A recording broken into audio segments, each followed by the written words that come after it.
few months ago, I got a call from a financial institution, big financial company, and they were mad. They were really mad. Here's what had happened. A few months before that, they had invited one of our reporters to a seminar they were holding for some of their wealth management experts. This was a chance for her to meet some of their people, develop some contacts, find out what's going on, and we thought, that's great, so she went.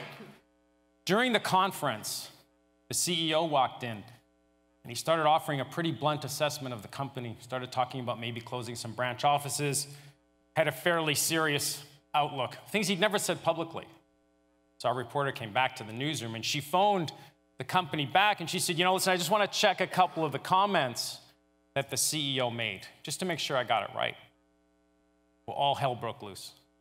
They phoned me. They phoned our publisher. They phoned our editor-in-chief. How dare we print what the CEO had said? How dare we run that story? He didn't know she was there. They hadn't told him that she was going to be there. Somehow this was our problem. This was our fault. And as I was explaining to one of the PR people that this wasn't North Korea and we don't actually get companies to dictate to us what we put in the paper, she said to me something pretty incredible. She said, think about your future relationship with us.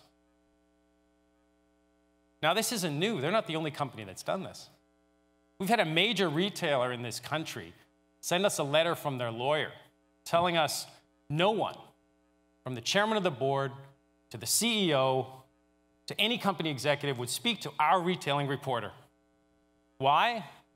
She hadn't made a single mistake in any of her stories. They hadn't sued us for libel. We hadn't cost them a lot of money by saying bad things about their stock price.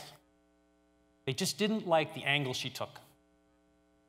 We had a tech company, Canadian tech company, hired a Washington law firm to send us a 50-page letter before we'd even written about them. They sent us a 50-page letter, all the horrible things that were going to happen to us if we wrote this story. Then we found out they hired a private investigator to look into the background of one of our reporters. We wrote the story. We didn't hear from them again. Just last week, another financial services company called me and said, can't possibly have this reporter covering financial services anymore. He's horrible. Again, he hadn't made a single mistake in his story. They just didn't like the angle he took. So why is this happening? Look, I've been a journalist for over 20 years. I know when we make mistakes, companies get mad, and so they should. We should write corrections. We should fix mistakes. And if we get something seriously wrong, they should sue us and we should defend ourselves. But what's happening now is very, very different. Now, no longer are we getting complaints about facts in stories, information in stories. We're getting complaints about how we cover companies, how we do things. So why is this happening? Well, I think there's a few reasons. I'll start with one, money. Newspaper industry is in pretty tough shape. You've probably heard a lot of the news by now. Guelph Mercury's closed down. That's a city of 120,000 people can no longer support a daily newspaper. Nanaimo Free Press is shut down. Toronto Star's laid off people. Rogers Media's laid off people. CTV's laid off people. We at the Globe and Mail are going through our own resource allocation, trying to figure out we got the right resources, we got people doing the right things. Post Media, largest newspaper company in this country, owns the paper right here in Kingston, has $670 million in debt, and its shares trade at 23 cents. A couple of weeks ago, Moody's issued a report on Post Media, raising serious questions about whether they can meet their debt obligations that are due next year. They've pretty much gutted the Sun newspaper chain. That happened just a few weeks ago. So what does this mean for newspaper companies, media companies in particular? Well, it means they're looking for new sources of advertising, and they're looking for new ways to cut costs. And that can lead to some pretty harrowing things. I know a guy just quit a magazine in Quebec because he was told he had to write a story a certain way to please an advertiser. I was talking to a guy last week, works for a pretty niche business publication, and he was telling me all the stories he'd love to do, but there's no way they could do them because it would make their advertisers too angry. Now, why else is this happening? Well, there's this other phenomenon that's driving me nuts out there. Journalists have to become brands, right? They've got to be on social media. They've got to be on Twitter. They've got to be on Facebook. They've got to be on everything. They've got to be on TV. They've got to be a pundit. You know, they've got to be all over the place. And we've had celebrity journalists in the past. That's not new. What's new now is social media makes it way faster, way more immediate. And you can make mistakes a lot faster and a lot more immediate. But here's what happens when things go just a little bit too far. And you've heard about this. You heard about this last couple of years, where journalists start getting paid to show up to things. They start getting paid to give speeches to the people that they're covering. Happened to me once. Here's what happened. KPMG was hosting this event. It was an in-house event, corporate event. They needed some people to moderate some panel discussions at this thing, and they went to a speaker's bureau. Totally fine. Speaker bureau had a whole bunch of journalists on their roster. People get paid to do this stuff. They hired one. She called me up and she said, hey, you know, you want to co-host this with me? They're going to pay you $7,500. They're going to fly you to Vancouver, business class, put you up at a hotel, and all you got to do is moderate a panel with me, $7,500. I said, sure, why not? It's good money, I'll do it.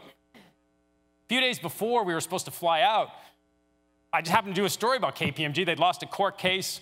The story kind of made them look bad, some of the funny things they'd been doing. I didn't think anything of it. I didn't hear anything from KPMG. They didn't care, or you know, they certainly didn't complain about it. But she did. She sent me an email saying, do you think that was the smartest thing to do as you're heading into this event? And I knew right there, I can't do that. I can't do this thing, and I don't take money from anybody anymore. None of my reporters take money. Here's something else that's going on.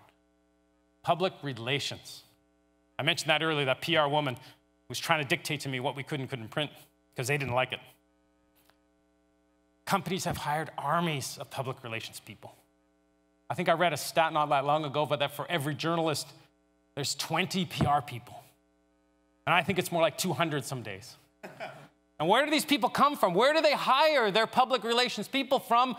Journalism. I lost 3 reporters last year, went to work in PR for various organizations. One of them, he used to complain to me all the time. You know, every time I phone this company, they're lying to me, they're stonewalling me, they're awful. We phoned him last week. This is the irony. We phoned him last week because he's not representing a company. Reporter came up to me and said, you know, he's lying to me, he's stonewalling me. Same thing.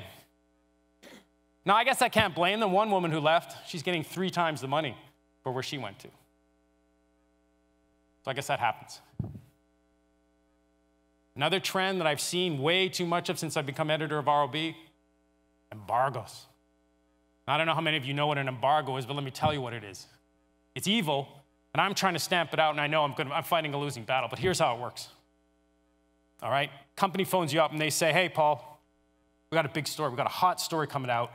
We're going to give it to you alone, but here's what you have to do. You have to print it when we tell you to print it, and you can only talk to our people. You can't phone anybody else.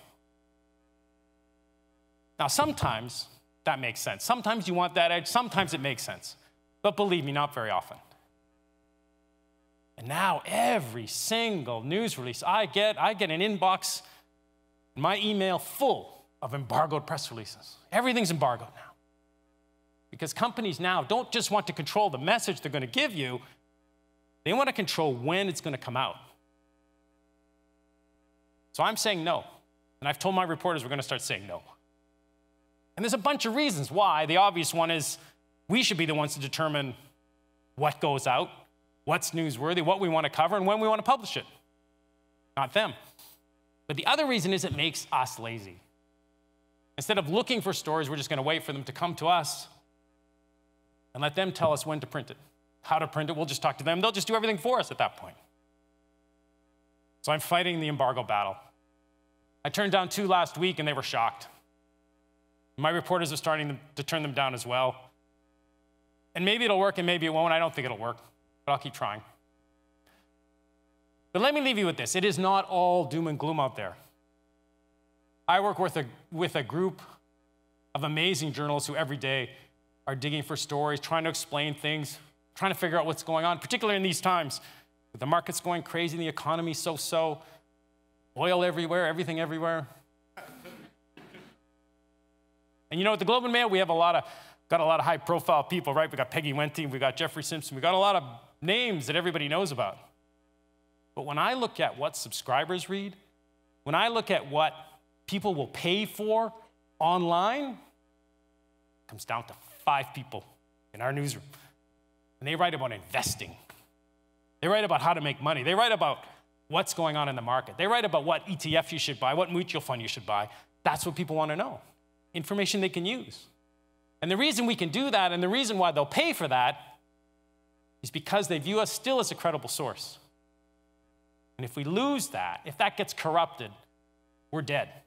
Because that's the biggest single driver of our online subscriptions. Those 5 people. Now I'll leave you with another story. Well, we have another guy. I should mention this. We have this guy, Rob Carrick. He's a personal finance writer. And we've been sending him across to universities across the country lately. This is his 2nd year. He hasn't been here yet, but I'm sure he will be. And you know what it's like at universities. These financial institutions, they come here. They're going to sell you credit cards. They're going to sell you, borrow from us, debt, just borrow. Interest rates are low. Borrow as much as you can. Here's a credit card. Go crazy. Rob shows up on a campus, right? He's not selling anything. He just comes and says, let's talk about money. Let's talk about why you're in debt. Let's talk about saving. Let's talk about how you can get out of debt. Now, he can do that because of that credibility he has and we have, because we haven't been corrupted. We're not coming in there selling anything. We're not coming in there sponsored by anybody. And it's hard. Right now, we're trying to come up with a new tour for him to go to some universities out in Eastern Canada, and it's tough. We have a sponsor, a foundation, an investor education fund. They're not so sure they want to keep committing to it, so we don't know where the money's going to come from that. Thankfully, some of the universities might chip in and help us out, but it's tough. We could go to a financial institution in a second. They would sponsor that tour. They'd send him business class. They'd put him up in a fancy hotel. They'd probably pay us more than $7,500 too. But we can't. And we won't. And I'm going to leave you with one other story, just to show you that there is some hope out there. I don't have a lot of heroes in journalism, but I think I met one a couple of years ago. Before I took this job as editor of Report on Business, I was our European correspondent. Spent a lot of time in Ukraine. Covered the fall of the Yanukovych regime, covered the invasion of the Russians, covered the referendum in Crimea. One of my first trips there was in the dead of winter. Protesters, you remember, there was 20,000 people camped out in the street trying to get the government to fall, trying to get the Yanukovych regime to fall. And they had this kind of makeshift media center. And I went into the media center, it was buzzing. Everybody was really excited, and I thought, well, they must be excited. Something's going on with the protesters, they must be excited. No, that's not why they were excited. They said, she's here. I said, well, who's here? Tatiana Chernovyl's here. Well, who the hell's that? And I found out, somebody told me this was a woman who had been an investigative reporter with one of the local papers, had written dozens of stories uncovering corruption, uncovering bribes, uncovering secret payoffs, in a government that was not very friendly to journalists. And one day, her car got stopped. These guys jumped out, and they beat the living daylights out of her. Everywhere. She'd been in the hospital for weeks. I got to this media center. She had just come back to work for her newspaper. I saw her face was still pretty disfigured. But she had to be there. She wanted to be there. She wanted to cover that story. Now she's leading a political party in Ukraine. She got herself elected to the legislature. So there is some hope out there. Thank you.